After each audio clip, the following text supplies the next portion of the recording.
Friends, कैसे हैं आप? उम्मीद है कि आप लोग ठीक ठाक होंगे और आपका रमज़ान मुबारक और ईद बहुत अच्छी गुजरी होगी। तो फ्रेंड्स, आज मैं जो अपनी वीडियो लेकर आई हूँ वो है ओपन पोर्स पे, और नेक्स्ट मेरी वीडियो होगी एक्नी पे। ओपन पोर्स होते क्यों हैं, किस वजह से होते हैं, और हम इसे होम रेमेडी से किस तरह क्योर कर सकते हैं और होम्योपैथिक मेडिसिन से इसे कैसे कर सकते हैं, वो हम आज की वीडियो में देखेंगे। फ्रेंड्स, खाली बाहर ओपन पोर्स के ऊपर मास्क और क्रीम्स लगाना ही क्योर करना नहीं होता। स्किन की कुछ प्रॉब्लम्स जो आपको बाहर देखने में मिलती हैं वो इंटरनली इंड्यूस होती हैं। अगर उन्हें इंटरनली ना क्योर किया जाए तो वो एक्सटर्नली भी क्योर नहीं हो सकती हैं। अब ओपन पोर्स होते क्यों हैं, कैसे होते हैं, ये हम देखते हैं। With the passage of time, ageing factor, sun effect, health issues, genetic issues की वजह से जो है ओपन पोर्स हो सकते हैं। इलास्टिसिटी जो है वो जब होना शुरू हो जाती है, पोर्स अपनी इलास्टिसिटी को जो है वो लूज़ करना शुरू कर देते हैं, जिसकी वजह से है ओपन पोर जो है वो रिज़ल्ट हो जाते हैं। अब हम इन ओपन पोर्स को बंद भी कम्प्लीटली नहीं कर सकते। क्यों नहीं कर सकते? अब स्पीशियस ग्लैंड्स जो कि बॉडी में प्रेजेंट होता है, जो कि सीबम को रिलीज़ करता है, वो हमारी बॉडी के लिए बहुत नेसेसरी है। नेसेसरी क्यों है? कि हमारी बॉडी को, ज़ाहिर बात है, जब स्वेटिंग होती है, जो सीबम ग्लैंड सीबम रिलीज़ करता है, स्वेटनिंग की वजह से आपका बॉडी टेम्परेचर मेंटेन रहता है और स्किन जो है मॉइस्चराइज जो कि प्रोड्यूस करता है बाय सीबम ग्लैंड्स, वो स्किन को मॉइस्चराइज रखता है। अब अगर स्किन को मॉइस्चराइजिंग ना किया जाए तो क्या होगा? स्किन ड्राई हो जाएगी, स्किन में क्रैक्स आ जाएंगे। तो हम लोगों के पोर्स जो हैं वो बॉडी के बहुत ज़रूरी हैं, हम इन्हें कम्प्लीटली जो है बंद नहीं कर सकते हैं। लेकिन इलास्टिसिटी रिड्यूस और डिफरेंट फैक्टर्स की वजह से, जो कि मैं आपको पहले बता चुकी हूँ, उनकी वजह से जो है सीबम ग्लैंड्स ज़्यादा रिलीज़ होने लग जाता है, जिसकी वजह से है वो पोर्स को ब्लॉक कर देता है और रिजल्टेंट ये होता है कि पोर्स बहुत ज़्यादा खुल जाते हैं, आपको एक्नी के इश्यूज फेस करने पड़ते हैं। और फिर ये आप देखें कि ये होता क्यों है, ये ज़्यादा सीबम ग्लैंड क्यों रिलीज़ करना शुरू कर देता है? क्योंकि हाई एंड्रोजन जो है वो इसको कॉज कर सकता है। हाई एंड्रोजन के अंदर क्या होता है? दो ग्लैंड्स होते हैं, ओवरियन और एड्रीनल ग्लैंड्स होते हैं, जो कि किडनी के बिल्कुल अबव प्रेजेंट होते हैं। अब ये कॉज क्यों करते हैं? जब आप की डाइट जो है वो बैलेंस नहीं रहती है, आपका स्ट्रेस बहुत ज़्यादा हाई हो जाता है, या आपके जेनेटिकली जो है ये चीज़ आप में पास हुई होती है। आप लोगों को अपना फूड जो है वो भी इंसुलिन लेवल जिसके अंदर बहुत ज़्यादा हाई हो, यानी कि शुगर कंटेंट उनके अंदर बहुत ज़्यादा हाई हो, वो इसको भी बहुत ज़्यादा रिस्क आउट कर सकता है। थर्ड रीज़न जो है वो है PCOS। ये थ्री रीज़न जो है मेन जो है ये ओपन पोर्स को कोर्स कर सकते हैं।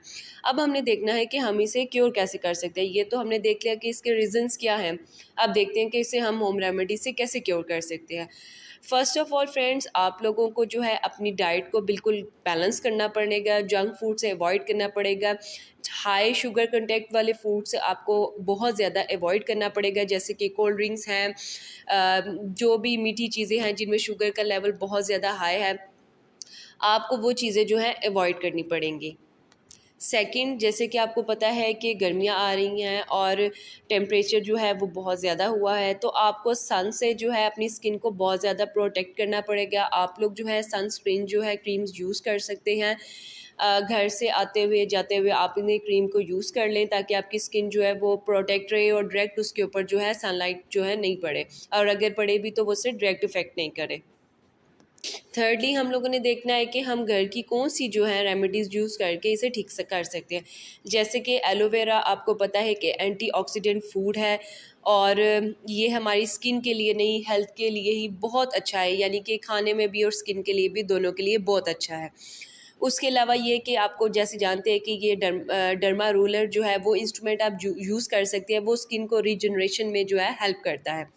उसके अलावा फ्रेंड्स, फुलर्स अर्थ यानी कि मुल्तानी मिट्टी जो है वो आप यूज़ कर सकते हैं। उसके अलावा चिकन पी पाउडर यानी कि बेसन जो है वो आप उसका मास्क बना के यूज़ कर सकते हैं। ठीक है, उसके अलावा जो है आप ओट मील का मास्क जो है फ्रेंड्स वो बहुत अच्छा है, वो आप यूज़ कर सकते हैं। लेकिन यह है कि अगर आप किसी एक दिन एक मास्क यूज़ कर रहे हैं तो आप बिल्कुल सेकंड डे ही नेक्स्ट मास्क जो है वो यूज़ नहीं कर सकते हैं, या सेम डे नहीं यूज़ कर सकते, आपको उसके अंदर थोड़ा सा गैप रखना पड़ेगा। उसके अलावा फ्रेंड्स, आप लोग एग वाइटनिंग जो है, एग का अंदर से सिर्फ वाइट वाला जो पोर्शन है वो लेके अगर आप उसका मास्क बना के यूज़ करें तो वो बहुत अच्छा है आपकी स्किन के लिए।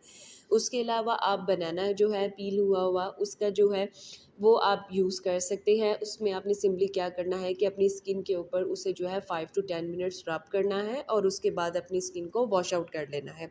इसी तरह आप एग मास्क को भी यूज़ कर सकते हैं वीक में एक दफ़ा। उसके अलावा फ्रेंड्स एप्पल साइडर जो है वो, और उसके साथ आप रोज़ वाटर मिला के जो है यूज़ कर सकते हैं और आप इसे फ्रिज के अंदर भी स्टोर कर सकते हैं। ठीक है जी फ्रेंड्स, तो ये थी जो हम लोगों ने होम रेमेडीज़ की कुछ बात की है। अब हम लोग देखते हैं कि होम्योपैथिक से हम इसे किस तरह क्योर कर सकते हैं। होम्योपैथिक में फ्रेंड्स जो स्लेशिया मेडिसिन है वो बहुत अच्छी है, जिसको आप लोग एज अ टैबलेट फॉर्म में यूज़ कर सकते हैं। ये अनहेल्दी स्किन जो जिनकी बहुत देर से रह रही है, ये उनके लिए बहुत बेस्ट मेडिसिन है। उसके अलावा मार्क्स गो के नाम से एक क्रीम मिलती है, वो आप यूज़ कर सकते हैं। वो हर तरह के मार्क्स के रिमूवल के लिए है। ठीक है, उसके अलावा जो है कैलेंडोला क्रीम जो है ये हीलिंग पावर रखती है, इसको भी आप जो है यूज़ कर सकते हैं। उसके अलावा ये कि ये सिर्फ इसलिए नहीं कि आप ओपन पोर्स के लिए, इसके अलावा भी अगर आपको कोई इंजरी वगैरह कोई हो सकता है तो आप उसके लिए भी कैलेंडोला जो है वो यूज़ कर सकते हैं। और एक मेडिसिन है फ्रेंड्स थूजा है, जिनको जो है लॉन्ग जो है क्रॉनिक प्रॉब्लम हो, ये एक्नी की और ओपन पोर्स की, जिनका बहुत पुराना मसला हो और क्रेस्ट बन गए हो, उनके लिए जो है थूजा मेडिसिन बहुत अच्छी है। उसके अलावा जो है काली ब्रू मेडिसिन है वो बहुत अच्छी है, और कार्बोनी है वो बहुत अच्छी है, जो आप इन सारी प्रोसेस के लिए यूज़ कर सकते हैं। कलकेरिया काब और बर्बेरिस, ये सारी जो है मेडिसिन जो है आप यूज़ कर सकते हैं। इसमें कुछ जो है वो क्रीम की फॉर्म में है, जैसे कि टॉपी बर्बेरिस जो है ये क्रीम की फॉर्म में होम्योपैथिक की मिलती है, आप इसको यूज़ कर सकते हैं। उसके अलावा होम्योपैथिक के कुछ जो फेस मास्क वगैरह हैं या फेस वॉश जो है और स्क्रब, ये आप यूज़ कर सकते हैं, क्योंकि प्रॉपर क्लीनिंग और क्लिनजिंग और स्क्रबिंग की स्किन को ज़रूरत होती है, जो कि आपके फिर जो पोर्स हैं उनको श्रिंक करने में हेल्प करती है। तो फ्रेंड्स आज की थी ये थी हमारी आज की वीडियो, जो कि ओपन पोर्स पे थी, जिसमें मैंने आप लोगों को जो है होम रेमेडीज़ बताई हैं और उसके अलावा होम्योपैथिक मेडिसिन क्योर का तरीका बताया है। उम्मीद है कि फ्रेंड्स आपको मेरी ये वीडियो अच्छी लगी होगी। आप कमेंट बॉक्स में अपने व्यूज़ शेयर कर सकते हैं। इसके अलावा अगर आपको कोई क्वेश्चन हो तो आप कमेंट्स बॉक्स में पूछ सकते हैं। अगर आपको मेरी वीडियो अच्छी लगी हो तो काइंडली